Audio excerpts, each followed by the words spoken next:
When I was first hired at Fountain Inn High School, the Booster Club was wanting to figure out how to raise money, and I came to them with the idea of a car show. My wife and I want to give back to the community, and we're big boosters for Fountain Inn High School. We try to do anything to help the school out, and this is one of our passions, is car shows.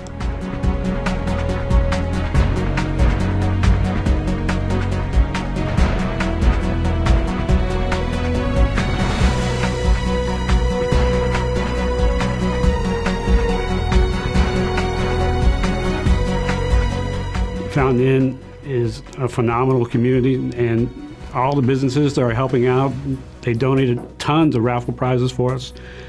A lot of advertising for them here.